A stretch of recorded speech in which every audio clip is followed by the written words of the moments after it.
နေ့မှာတော့ဒီဘောတော့ကေပရိုင်းဘက်ကလေးကိုဖောက်ပြတော့မှဖြစ်ပါတယ်နဲ့ဒီ channel ရတယ်ပေါ့နော်ဒီမှာပါသူကတော့ rap ပေါက်မလားရေလို့ပေါက်မလား blue ပေါက်မလားပေါက်မလားဆိုတာတအားကိုစိတ်လို့ရှားခြင်းစရာလေးပေါ့နော်ကောင်မလေးပုံစံလေးနဲ့ဒီရစတဲ့ကိုလိုက်တော့တော့အထုပ်သေးဆိုဘာမှလောက်မှတော့အများကြီးတော့မပါဘူးပေါ့နော်ပြောအောင်ပဲလုပ်တာပေါ့နော်ထုတ်ကြီးဆိုရင်ခြေစည်းကြီးနဲ့တော့အများကြီးပါဒါအခုနှစ်လိုက်ပြီးပေါ်တာထဲရပါလေပါစီတော့အကွာပေါ့နော်ကရှင်မထုတ်တာထုတ်ကိုလေအကွာနဲ့တစ်ပေါက်ကြည့်မယ်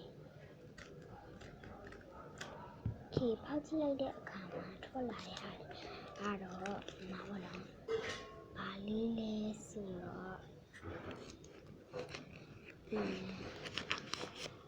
ဒီမှာပေါ့နော်ပထမဆုံးထားတွေ့ရဟာဒီထဲက rest ရဲ့ဟာလေးပါ rest လေးပေါက်ပါပေါ့ဒီ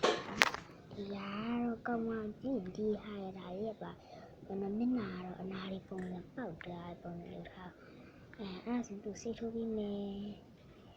ခိခဏလေးပေါ့နော်စီထိုးနေဒါလေးစီထိုးတော့တလုံးကပျောက်သွားပြီပေါ့နော်နောက်တစ်လုံးထပ်ထိုးမယ်โอเคနှစ်ဖူးလေးကလည်းပြောင်းသွားပြီနော်အဲ့ဒါဆိုရင်ဒီနှာခေါင်းကဘူးယူထိုးဆိုတော့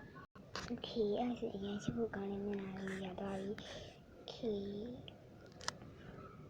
โอเคဒီဘောနော်ဒီလိုဝေးလေးအချိန်မှာသူ့မျက်နှာလေးကက်ကလေးဖြစ်သွားတယ်ပြီးရင်တော့သူ့ထဲမှာပါတာလေးကမစပင်းစင်းအောင်ကွာပေါ့နော်ပေါက်တာတော့လို့ပြောရင်ဒါပေမဲ့အစိမ်းအောင်ပါလာတယ်နော်ဟဲ့အဲ့လိုဖြစ်သွားတယ်စပင်းလေးကတော့ဒီလိုလေးပေါ့နော်ဒီတက်ကစပင်းလေးတက်ပြီးတယ်ဒီထဲပါလေးပါကျန်လေးရ